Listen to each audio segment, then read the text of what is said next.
tubitandise tutya bino olunaku olwaleero naye nga tetunaba kugenda mu maaso soko likinge ate mukwano osubscribinge ku YouTube channel yaffe eno kw'ossa n'okunyiga akadeka notification baba bakutegeeza buli lwe tuba tutaddeyo amawulire. Tetugenda kukuliisaayo mukwano oluvannyuma lw'omusumba Rosias Bujingo okuba nti nno ku Friday yagenda n'akyala mu bazadde b'omwagalwa we Susan Makula mu kukyala okwali okw'amaanyi ng'oyinza okulowooza nti nakwanjula okitegedde. Kaakati munnange ejjukira amawulire ago twagakuwa.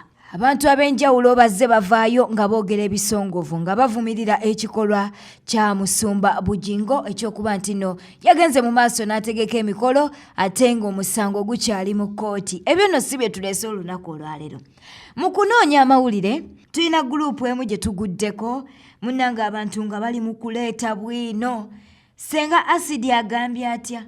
Agambye by the way Bujingo kyemalireyo nga wolaba posti eyo bwatyo bwagambye bwatyo bwagambye mukwano mbwera ne Susan Makula bamwendako si byaffe nga ba Newspack channel byasenga Asidi group yeyo mukwano gye yabitaddemu era munnanga abantu ab'enjawulo ne bavaayo abamu mu comment section ne babeera nga abamu ba confirming abamu nga basaba babawe details ez'amaanyi. Ebyo weebite webiri tetumanyi oba bituufu katugezeeko okubanga tubinoonyerezaako naye bwe babanga bamwendako bamwendako ku bawala ki? Olwo lwe lugabo lwe tujja okuba nga tunoonyerezaako tubeere nga tulukuleetera bawala ki? Bujingo akyalabagana ne Teddy oba waliyo abawala abalala be tujja okuba nga tutegeera mukwano bwe binaabanga bituufu. Tubadde tuli awo era senga Asidi n'addamu n'ateekayo posti yeeyo posti nga bw'ogiraba luno lujja kunyuma era nywerera ku Newspack channel mukwano byonna tujja kubeera nga tubikutuusaako posti yeeyo. Agambye atya? The baby that Judith Babirye byesomere mukwano yeeyo posti era asembeyo ng'agamba have a nice day guys. Yoli yasoose okutugamba nti ne Susan Makula bamwendako akati n'addamu n'ateekayo nti omwana wa Judith Babirye mbuwa Pastor Bujingo. Era ebifaananyi munnange bitandise okuba nga bivaayo abamu nga bagamba nti n'omwana ono afaanana Pastor Rosias Bujingo naye si byaffe tuli mu kubikuwa nga bwe tubifuna naye nga tujja kugenda mu maaso n'okuba nti no tubinoonyerezaako. Kale nno munnange byebyo oba abantu boogeza busungu ng'omukolo gwabalumye oba bye boogera bituufu weekuumire ku Newspack channel. Leila Kalanzi kachapizo onono nga ye yakiikiridde abakyala ab'Yejjusa munnange ayina ensonga ze yavuddeyo n'abanga ayogerako n'atutegeeza nti munnange ne w'Yejjusa otya waliwo ebitundu ebimu nga tebisobola kweruka. Mu mboozi eno babadde ne Bina owa Dembe FM kw'ossa ne Senga Nantume ate era ne Dorin. Katusooke tubeere nga tumukuwa mukwana ensonga eno ayongere okuba nti agikkaatiriza. Niba n'ab'Yejjusa ne mu mbogo weeruka Butalayira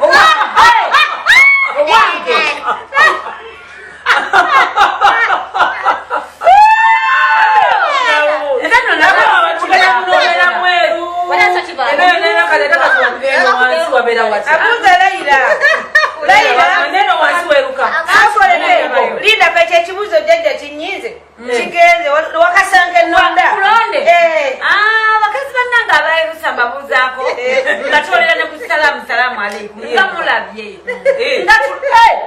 amanyi omugomyo gwe tuliko munjulire bakazi b'emmwe tuli ku mugomyo ogwakimama ekizigo kituuka ne kibula mu kibuga omwo kati nze nga nze tebantabulira nze neetabulira naye omanyi okutuukayo woli omusajja bamuyita mula yabituusa wano kaakati nga talina owulidde kati edda bwe nali nga mukitandika omuntu eyandagirira twali gundi eyo twali oba mbaale omukyala nga akola booti tokonyangako ku private parts zo eno yonna naye eno wano tota era kati po epantu pe takigenya Balinda Mesach bona nga byobala.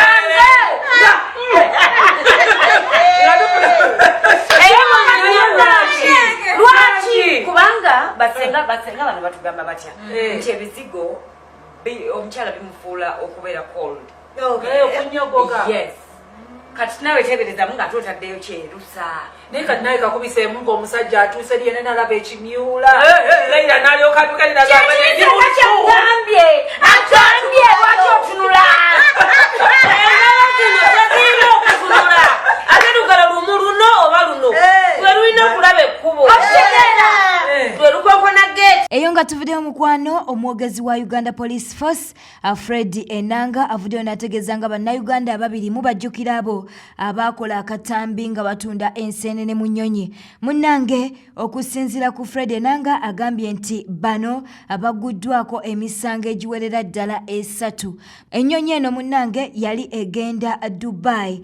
Ku misango egibaguddwako kwe kuli omusango gw'okukola ebikolwa ebyesittaza mu Nyonyi. Ogwokubiri okugaana okugoberera amateeka g'oku Nyonyi wamu n'okukola ebikolwa eby'obulagajjavu ekiyinza okuviirako okusaasaana kw'ekirwadde ekya ssenyiga omukambwe ekya COVID-19. Katubeere nga tufuna Fred Enanga ensonga eno ayongera okuba nti no ayongera okugikkaatiriza.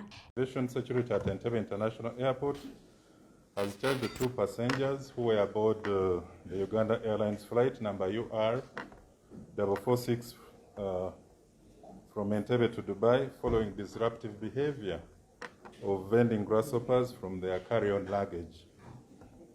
The suspects have been identified as Mobiru Paul, a 27-year-old businessman dealing in phone accessories and a resident of Nsambya Kevina, and his colleague or accomplice Chigundu Hajib, a 25-year-old businessman also dealing in phone accessories and a resident of Masanafu, Rubaga Division.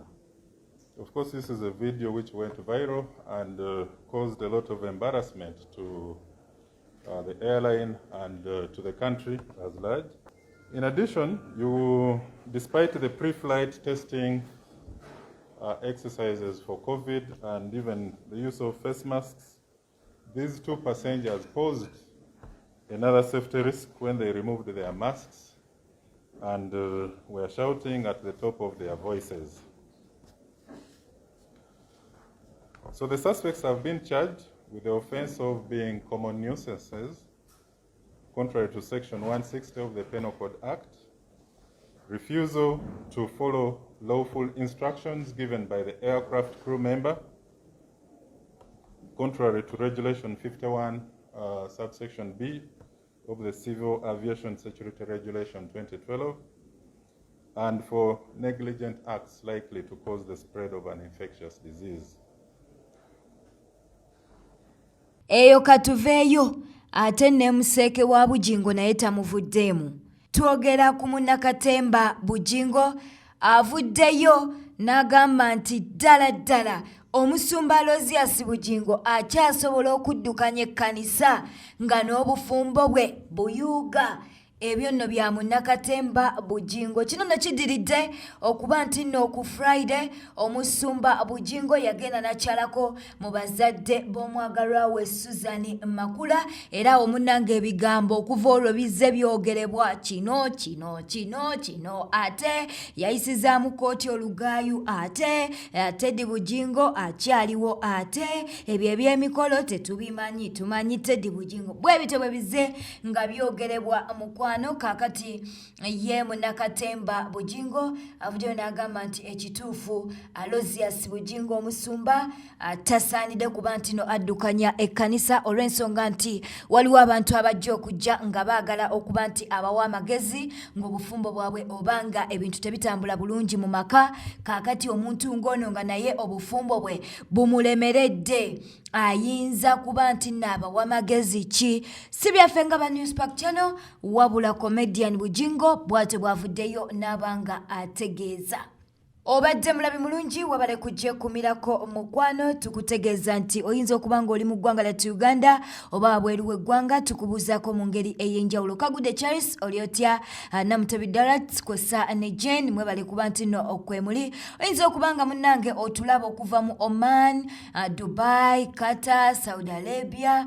Twagala okubeera nga tukubuuzaako mu ngeri ey'enjawulo. Naawe ali mu ggwanga la Uganda webale kuba nti nno ofisaawo obudde bwo kwessa n'eddatawo okulaba amawulire gano. Tewerabira okuba nti no onyiga akade ka notification baba bakutegeeza buli lwe tuba tutaddeyo amawulire ate era n'okusubscribinga ku YouTube channel yaffe eno. Beera bulungi, weeraba.